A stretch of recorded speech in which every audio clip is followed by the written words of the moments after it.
മലയാളത്തിൽ ഏറ്റവും കൂടുതൽ വ്യൂവർഷിപ്പ് ഉള്ള റിയാലിറ്റി ഷോ ആണ് ബിഗ് ബോസ്. മലയാളത്തിൽ മാത്രമല്ല, ഇന്ന് വരെ സ്ട്രീം ചെയ്ത എല്ലാ ഭാഷയിലും അതൊരു ഹിറ്റ് റിയാലിറ്റി ഷോ ആയിരുന്നു. ഇപ്പോൾ ബിഗ് ബോസ് മലയാളം സീസൺ 6 പകുതി ദിവസം കഴിഞ്ഞിരിക്കുകയാണ്. ഈ ഷോ കാണുന്ന പ്രേക്ഷകരിലെ പലതരം ആൾക്കാർ ഏതൊക്കെ ടൈപ്പ് ആണെന്നാണ് ഇന്ന് നമ്മൾ സൈക്കോളജിക്കലി അനലൈസ് ചെയ്യാൻ പോകുന്നത്. ഈ പറയുന്ന ഏതെങ്കിലും ഒരു കൂട്ടത്തിൽ നിങ്ങളും ഉൾപ്പെടും എന്നുള്ളത് തീർച്ചയാണ്. സോ വീഡിയോ അവസാനം വരെ കാണുക. അതിൻ്റെ ഏത് കൂട്ടത്തിലാണ് നിങ്ങൾ ഉൾപ്പെട്ടിട്ടുള്ളത് എന്നൊന്ന് കമൻറ്റ് ചെയ്യുക.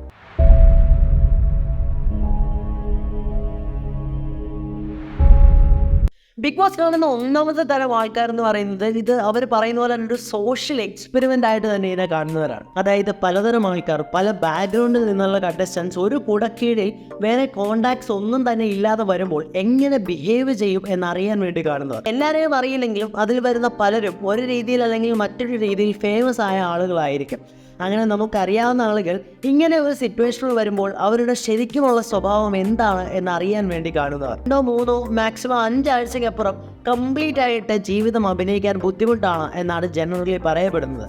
അതുകൊണ്ട് തന്നെ ഈ 100 ദിവസത്തിനുള്ളിൽ ശരിക്കുമുള്ള ഈ സെലിബ്രിറ്റീസിൻ്റെ ജീവിതം എങ്ങനെയാണ്, അവരുടെ ശരിക്കുമുള്ള മുഖം എന്താണ്, ഈ കാണിക്കുന്നതൊക്കെ തന്നെയാണോ അവർ എന്നൊക്കെ തിരിച്ചറിയാൻ വേണ്ടി കാണുന്നവരാണ് ഒന്നാമത്തെ തരം കാഴ്ചക്കാർ.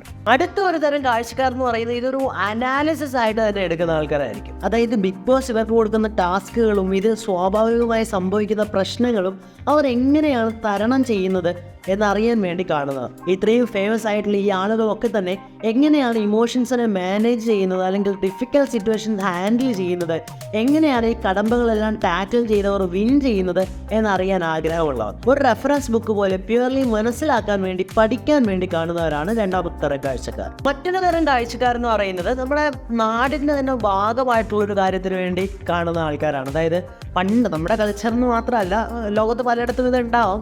നമ്മുടെ ഇതിൽ കൂടുതലായിട്ട് കണ്ടുവരുന്ന ഒരു സംഭവം, അതായത് ജോലിയെല്ലാം ഒതുക്കി കഴിഞ്ഞ് വൈകിട്ട് ഒന്നിച്ച് കൂടിയിരുന്ന് ഈ കൊതി എന്ന് പറയുന്ന ഒരു പരിപാടി ഉണ്ടല്ലോ. ആൾക്കാരെ പറ്റി കുറ്റം പറയുക, ആൾക്കാരെ പറ്റി അവർക്ക് എന്ത് സംഭവിച്ചു, ഇവർക്ക് എന്ത് സംഭവിച്ചു എന്നൊക്കെ പറയുക.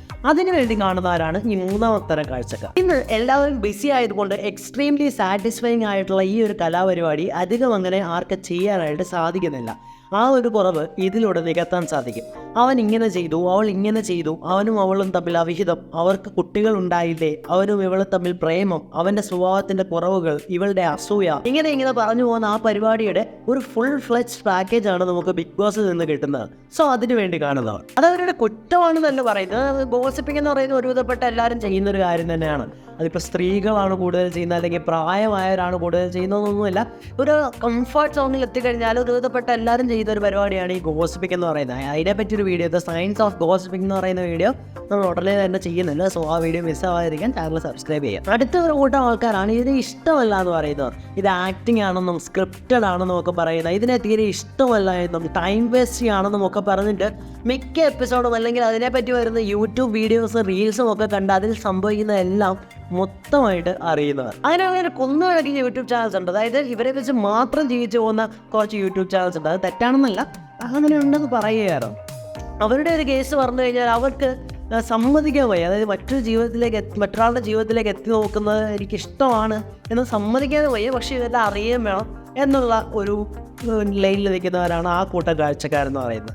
അടുത്ത ഒരു കൂട്ടം കാഴ്ചക്കാരെന്ന് പറയുന്നത് നമുക്ക് ചെയ്യാൻ സാധിക്കാത്ത കാര്യങ്ങൾ മറ്റുള്ളവർ ചെയ്യുമ്പോൾ അതിൽ നിന്നൊരു സുഖം, അത് കണ്ടൊരു സുഖം കിട്ടുക എന്ന് പറയുന്ന ആൾക്കാരാണ് അടുത്ത കൂട്ടം കാഴ്ചക്കാർ. ഇന്നത്തെ ഈ ബിസി ലൈഫിൽ എല്ലാവർക്കും ഇതിലെ കണ്ടസ്റ്റൻസ് പെരുമാറുന്ന പോലെ പെരുമാറാൻ പറ്റണമെന്നില്ല. മേ ബി ഒരു തെറിവിളി ആയിരിക്കാം, ചിലപ്പോൾ തല്ലുണ്ടാക്കുന്നതായിരിക്കാം, ചിലപ്പോൾ ഒരു പ്രേമമായിരിക്കാം, ചിലപ്പോൾ അണ്ടർ ദ ബെഡ്ഷീറ്റ് ഉമ്മ കൊടുക്കുന്നതായിരിക്കാം. അങ്ങനെ തങ്ങൾക്ക് ചെയ്യാൻ പറ്റാത്തൊരു കാര്യം മറ്റുള്ളവർ ചെയ്യുന്നത് കാണുമ്പോൾ ഒരു സന്തോഷം കിട്ടുന്നവർ. ഇനിയൊരു ടൈപ്പ് ആളുകളുണ്ട് ജെന്യുവൻലി ഇത് ഇഷ്ടമല്ലാത്ത കുറച്ച് ആളുകൾ. ഞാൻ ആ കൂട്ടത്തിലാണ് കേട്ടുള്ളത്. ഞാൻ അങ്ങനെ അല്ലായിരുന്നു. ഞാൻ നല്ലോണം ബിഗ് ബോസ് ഫോളോ ചെയ്യുന്ന ഒരാളായിരുന്നു, ആക്റ്റീവായിട്ട് വോട്ട് ചെയ്യുന്ന ഒരാളായിരുന്നു. പക്ഷേ ഇത് കാണുന്നത് മെൻ്റൽ ഹെൽത്തിന് നല്ലതല്ല എന്ന് മനസ്സിലാക്കിയപ്പോൾ ആ പരിപാടി ഞാനത് നിർത്തി. അപ്പോൾ നിങ്ങൾ ഏത് ടൈപ്പിലാണുള്ളത് എന്നുള്ളതൊന്ന് കമൻറ്റ് ചെയ്യുക. അഭിപ്രായങ്ങളൊക്കെ കമൻറ്റുകളിൽ എഴുതുക. വീഡിയോ ഇഷ്ടമായെങ്കിൽ ലൈക്ക് ചെയ്യുക. ചാനൽ നോക്കിയിട്ട് ഇഷ്ടപ്പെടുകയാണെങ്കിൽ സബ്സ്ക്രൈബ് ചെയ്യാം. സ്റ്റേ